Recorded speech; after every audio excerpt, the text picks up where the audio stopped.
Hi, this is Mommy and your Mommy Negosyo. And in today's video, I want to share with you my take on the topic effective marketing strategies. How to reach individual customers and connect with businesses to grow your customer base and transition to B2B or business to business. This was a topic suggested by the question of Contessa in our free 30-minute mentoring call.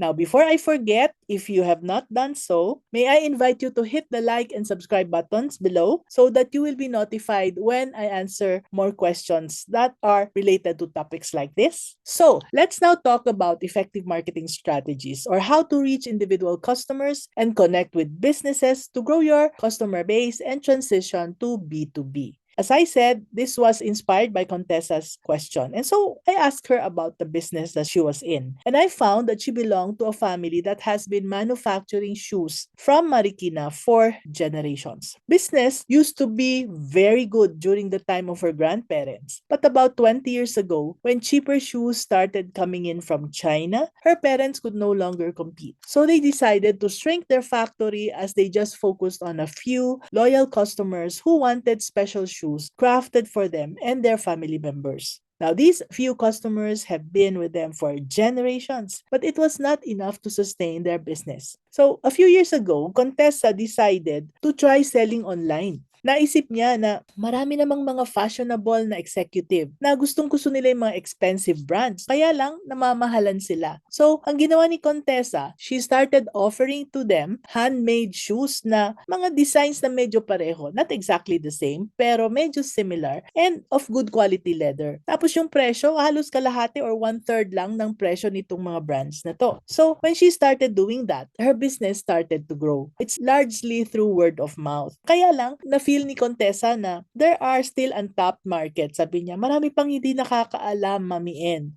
Merong gusto ng mga good quality na durable na leather shoes. Kaya lang hindi pa nila alam and can you help me reach out to them? Sabi niya sa akin. So I gave her 3 tips. First of all, sabi ko, Contessa, tell your story. One thing about selling today is that everyone has access to social media and online platforms and everybody loves a good story, di ba? So this was my first assignment for Contessa. Share the story behind your business in a way that's easy for potential customers to understand and connect with para ma-feel nila yung kwento mo. Share the emotions behind your story as well as the facts. Hindi lang naman kung well, we were established by this, who are the founders, hindi lang yun. Pero yung emotion tungkol sa shoe industry sa Marikina. So for Contessa, her story was about memories of good quality shoes that were the pride of Filipinos. Bago pumasok tong mga mumurahing China shoes na disposable, di ba? So people still remember the feel of school shoes that they used to wear. Natatandaan pa nila yon. And they can connect the comfortable feel of yung mga sapatos na medyo masikip nung una pero lumuluwang siya habang ginagamit natin at nagiging comfortable. Sumusunod siya sa contours ng ating mga paa. No?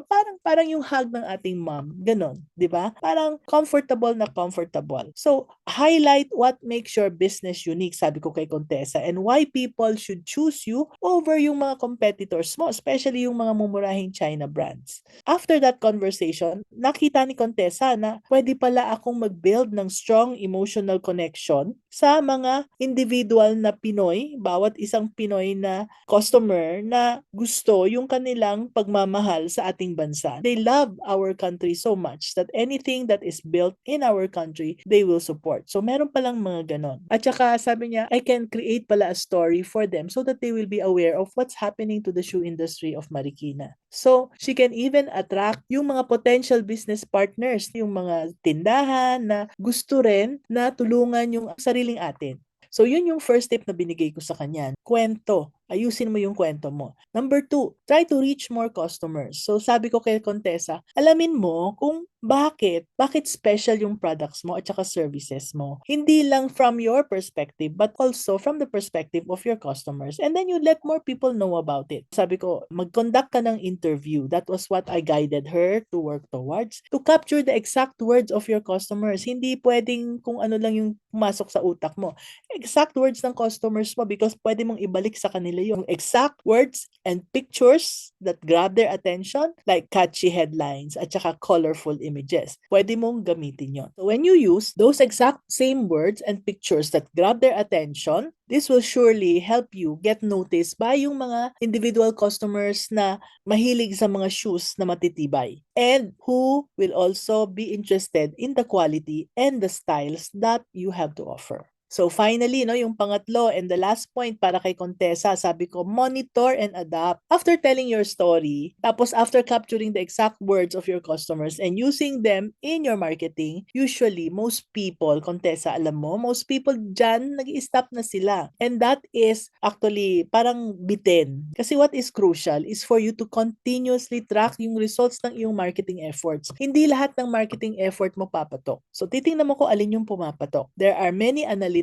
tools that you can now use to measure website traffic, social media engagement, and conversion rates. Titingnan mo kung alin doon ang effective, tapos kung hindi naman effective, make adjustments. Now, all this data, this can guide you in refining your marketing strategies para mas matarget mo yung mga taong interesado talaga sa products mo. You can even find out that there are businesses who might buy from you yung o-order ng maramihan na dahil yung kanilang mga customers ay customers na tulad nung ina-attract mo, the individual customers. Now, at this point, sabi ko sa kanya, Contessa, you have to be careful.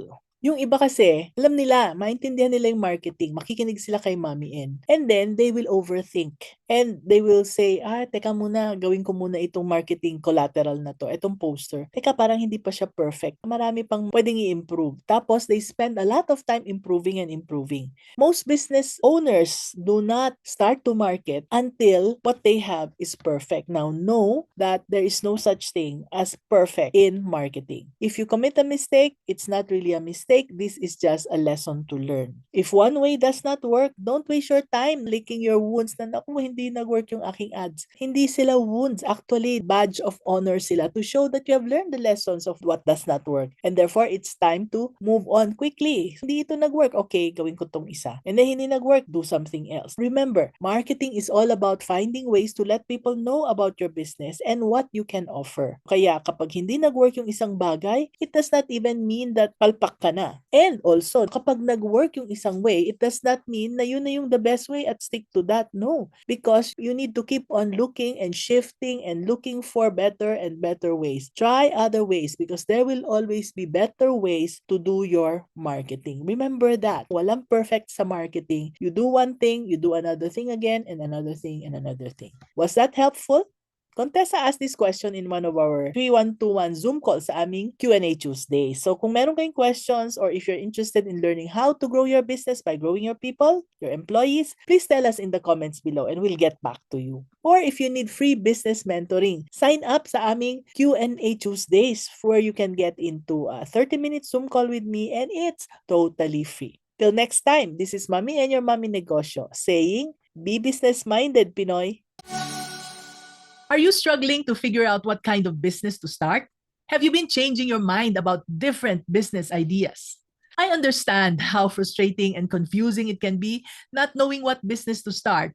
It can make you feel stuck, unhappy, and unsure about which direction to take. But guess what? I have developed a program just for you.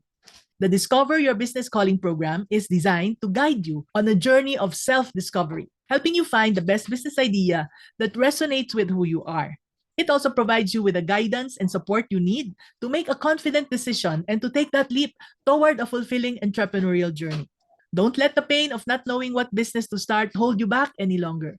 Enroll in the Discover Your Business Calling program today so you can experience the joy and satisfaction that comes from building a business you love. Check out the description box below for the link to enroll. See you there! If you haven't already, please subscribe to our channel. And when you do, it helps us reach more people and more business owners can learn from us.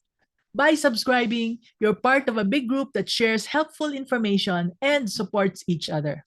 Thank you very much for your support and see you in the next video, okay?